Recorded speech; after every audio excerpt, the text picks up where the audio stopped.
बिस्मिल्लाहिर्रहमानिर्रहीम। अस्सलाम वालेकुम। अपने YouTube चैनल पर आपको खुशामदीद कहते हैं। दुआ है कि आप जहाँ भी रहें खुश खुरम रहें, हंसते और मुस्कुराते रहें। 1997 में जब इलेक्शन हुए तो नवाज शरीफ साहब 2/3 अक्सरियत लेकर दूसरी बार पाकिस्तान के वज़ीर-ए-आज़म मुंतखब हुए। 1998 में नवाज शरीफ साहब ने एटमी धमाके किए। 1999 में कारगिल का तनाजा छिड़ गया और ये ऑपरेशन जो भी था भाई, ये वज़ीर-ए-आज़म के इल्म में लाए बगैर मुशर्रफ साहब ने किया था। और फिर जब मुशर्रफ साहब की चोरी पकड़ी गई, मुशर्रफ साहब रंगे हाथों पकड़े गए, तो इन्होंने शर्मिंदा होने की बजाय या माफी मांगने की बजाय वही काम किया जो एक आमर करता है। 2/3 अक्सरियत लेकर पार्लियामेंट में आने वाले वज़ीर-ए-आज़म का तख्ता उल्टा गया, उसको हथकड़ियां लगाई गई। 1999 की मैं बात कर रहा हूँ। फिर सन 2000 में जोर जबरदस्ती नवाज शरीफ पर झूठे केस बनाए गए, उनको ब्लैकमेल किया गया, उनको मुल्क बदर किया गया। सऊदी अरब में वो कोई, मेरा ख्याल है कि कोई 7 साल रहे। इस दौरान जो सियासी पंडित थे वो यही कहते रहे कि नहीं जी, नवाज शरीफ की सियासत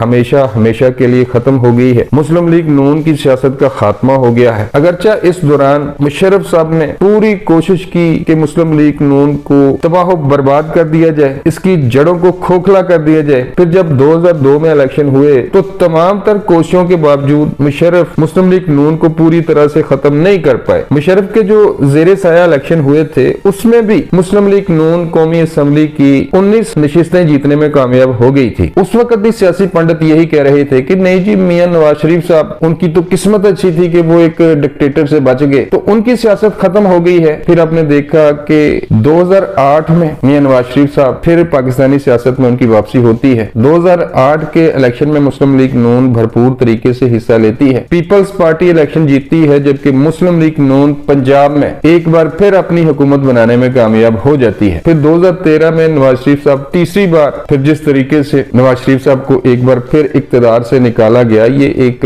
अलग बहस है। तो फिर जब नवाज शरीफ साहब को एक मिली भगत से बाबर रहमती ने नाहल किया, एक मामूली एक छोटे से केस को बुनियाद बनाकर, और उसके बाद फिर वही बातें होना शुरू हो गई कि नहीं जी, अब नवाज शरीफ साहब मुल्क की सियासत में वापस नहीं आ सकते, ये नाहल हो गए हैं, ये हो गया है, वो हो गया है। इमरान खान साहब को हर तरह से सपोर्ट किया उस वक्त की एस्टेब्लिशमेंट ने, हर मुमकिन कोशिश की इमरान खान साहब ने और उस वक्त की एस्टेब्लिशमेंट ने कि मुस्लिम लीग नून को तोड़ा जाए, इस पार्टी की जड़ों को खोखला किया जाए, इस पार्टी को तबाह बर्बाद कर दिया जाए, लेकिन ये कामयाब ना हुए। सियासी पंडित एक बार फिर यही कह रहे थे कि नहीं जी, अब मुस्लिम लीग नून की सियासत का या फिर नवाज शरीफ की सियासत का खात्मा हो गया है, अब वो इंतखाबी सियासत में दोबारा नहीं आ पाएंगे। कहने वाले तो ये कहते थे कि नहीं जी, उनकी वतन वापसी भी नामुमकिनात में से है, वो वतन वापस नहीं आएंगे, उनको नहीं आने दिया जाएगा। चंद दिन पहले हमने आपको एक वीडियो बनाकर दी थी कि आने वाले चंद दिनों में मियां नवाज शरीफ साहब न सिर्फ वतन वापस आएंगे बल्कि 2023 में जो इलेक्शन होंगे उनकी कैंपेन मियां नवाज शरीफ साहब करेंगे। कल मैं हमद मीर साहब का प्रोग्राम देख रहा था, उस प्रोग्राम में वफाकी वजीर अयाज सादिक साहब, आपको याद होगा कि ये स्पीकर कौमी असेंबली भी रहे हैं और नवाज शरीफ के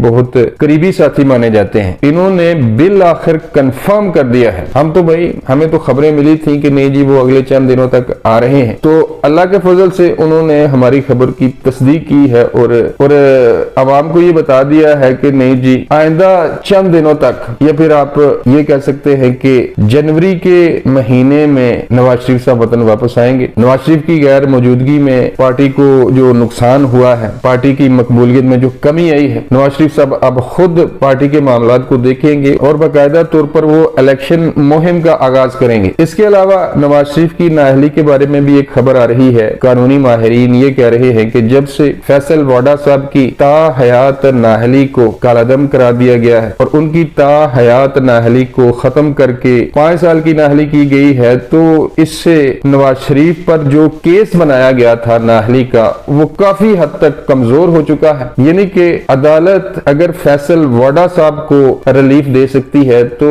नवाज शरीफ साहब को भी उस केस में रिलीफ मिल जाएगा। कहने का मकसद ये है कि वो लोग जो नवाज शरीफ के बारे में ये कहते थे कि नहीं जी, अब ये बंदा पाकिस्तान की सियासत में हिस्सा नहीं ले पाएगा अगले चंद दिनों तक, या फिर ज्यादा से ज्यादा आइंदा माह यानी कि जनवरी में मियां नवाज शरीफ साहब न सिर्फ वतन वापस आ रहे हैं, उन पर जो ताहयात नाअहली है वो केस भी खत्म होगा और बाकायदा तौर पर वो मुस्लिम लीग नून की इंतखाबी मुहिम का आगाज करेंगे। इमरान खान के लिए मैदान खाली नहीं छोड़ा जाएगा, जम के मुकाबला होगा भाई। और ये जो इमरान खान साहब अपनी झूठी पॉपुलैरिटी का ढिंडोरा पीटते हैं, नवाज शरीफ साहब को एक बार वतन वापस आ लेने दें। पंजाब या मरकज क्या, ये बंदा KPK में भी हुकूमत बनाने के काबिल नहीं रहेगा। अब तक के लिए बस इतना ही, मिलता हूं किसी नई वीडियो में। अल्लाह निगहबान।